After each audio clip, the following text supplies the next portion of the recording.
We addressed challenges in the Middle East and violent extremism and the fight against ISIL.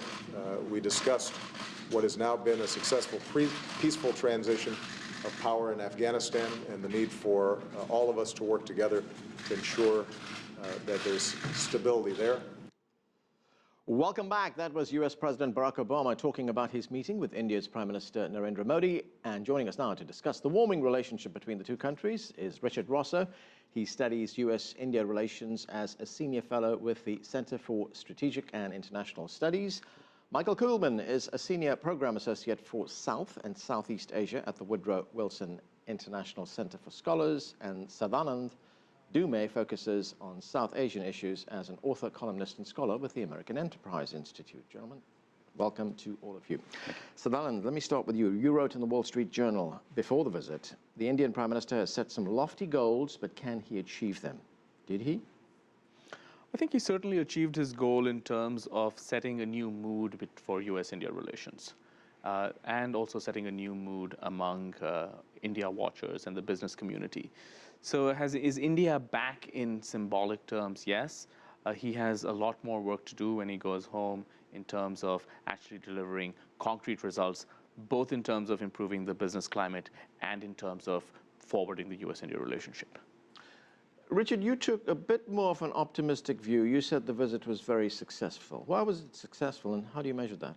Well, there's 4 target groups that I think he really tried to reach out to when he was here. And in terms of meeting with the diaspora, I think the show that he had at Madison Square Garden and some of the individual events that he did clearly were better than what we'd seen in quite some time by an Indian Prime Minister. His outreach to the business community, previously we relied on proxies for American business to engage the Indian government. They'd set up a CEO forum, or we'd rely on our government to react to business issues on their behalf. He met directly in multiple forums. He also had the first real outreach that we've seen in quite some time directly to the American public. A lot of people don't pay as much attention, but the speech that he gave in Central Park to 60,000 youth and the messages that he had, and it was the only speech that he gave in English on the entire trip, was pretty important. The government side, I think, was mixed. You compare this to Prime Minister Manmohan Singh's first visit in 2005. There was a bit less flash. Singh was given a state dinner and a joint session, an address to the joint session. And also in substance, you had one deliverable that we all pay attention to and can never forget, which was the nuclear deal. So the government was a little bit less on the front, but the page had quite a bit in it. Cooperation in some new parts of the globe that we never had before. So I think the visit was pretty good. All right, Michael, you said the visit was nothing short of extraordinary, and there were concrete achievements. Explain that to us. How did you measure those? Well, I would actually argue that there weren't a tremendous number of concrete achievements. There were no milestone achievements, but I think that we should be looking at things like this agreement on cooperating more on climate issues. This is sort of low-hanging fruit. Both sides for a number of years have been talking about the need to cooperate more on climate issues, and particularly renewable energy issues. Also, there was some significant statements, I thought, coming out in the security context. Obama and Modi talked about needing to cooperate more on specific militant groups that are based in Pakistan and that pose a threat to India. So I think that's a very significant statement right there, and could signify that the security relationship between these two countries is on the upswing and is about to intensify. All right, I want to come back to that particular issue on security a little later in this segment, but Sadanand, I want to ask you, when you look at Prime Minister Modi's economic outlook, his economic philosophy, if you like, coming to the United States, telling the United States, look, we believe in free markets, little or no government involvement, that must have resonated a great deal here.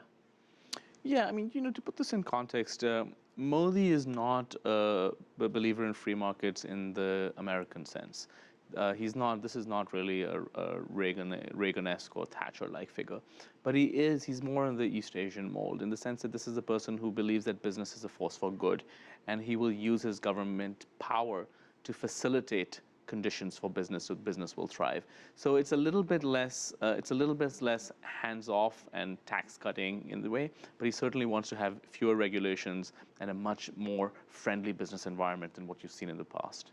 Richard, do you think he reassured the business community here that India is going to open up its markets, that barriers are going to be dropped? I don't think he gave specific assurances on that, and I don't know whether or not that's the only thing the business needs either.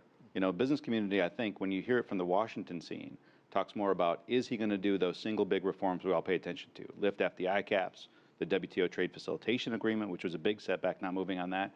And he didn't give specific promises on those things per se. But at the same time, you look at what foreign direct investment has done over the year. It's up 47% in dollar terms over last year. And foreign institutional investment is already 3 times higher than it was all of last year. So the policy discussions were there. There weren't specific commitments, I think, on the big issues that we continue to raise, on patents, on FDI caps and such. But the real dollars are coming in already. And I think his meeting with business leaders directly will increase that pipeline. Go ahead. I think the question is that, I mean, there is no doubt that there is a great deal of optimism. The question is, what does the Modi government need to do in order to sustain that optimism? They've started well.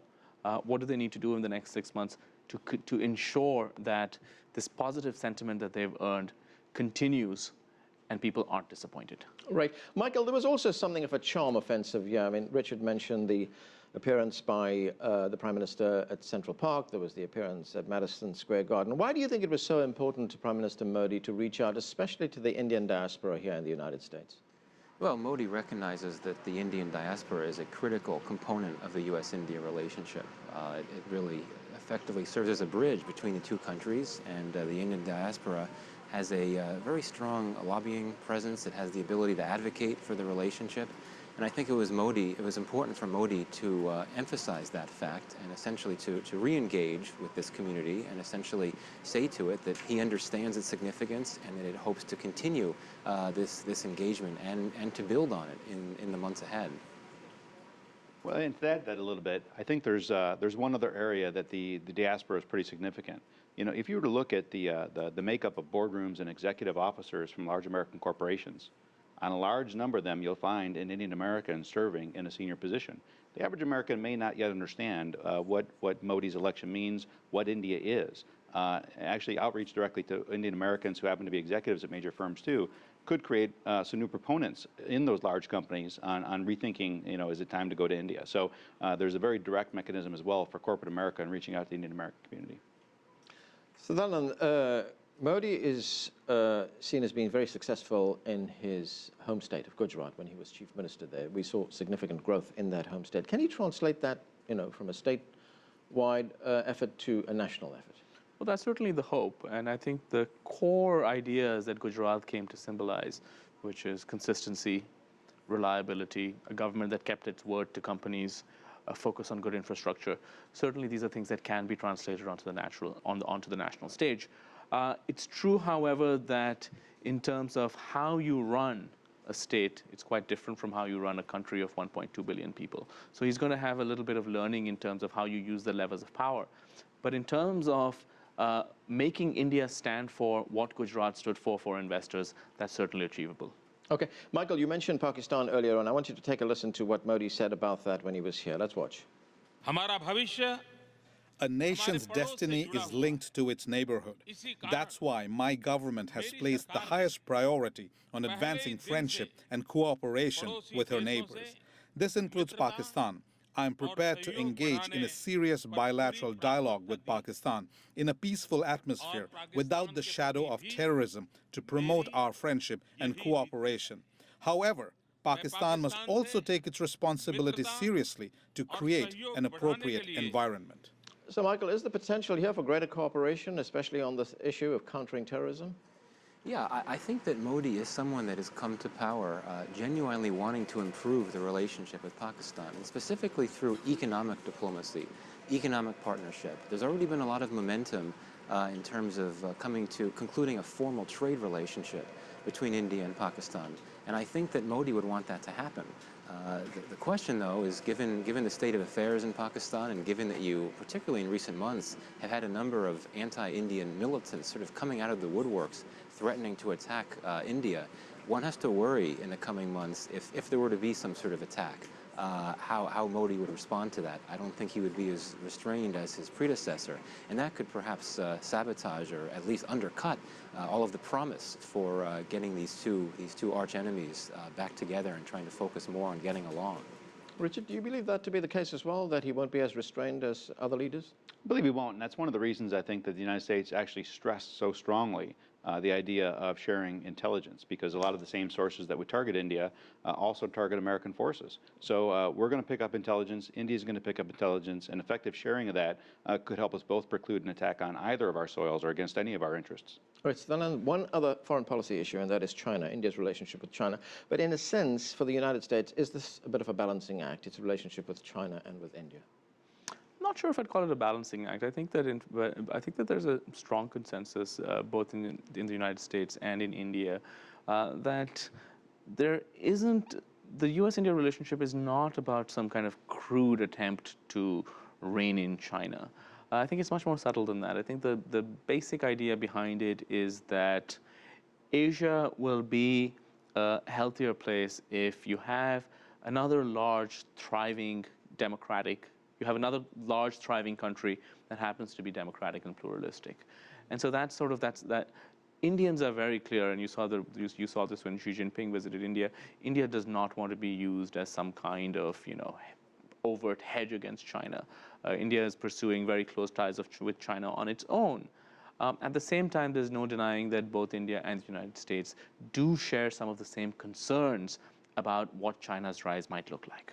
Okay, Richard, final question, and we just have a little bit of time left. An Indian newspaper says that India has been poorly marketed in the international arena by the Indian government in the past. Is Modi setting out to change that and, as this newspaper said, rebrand the country?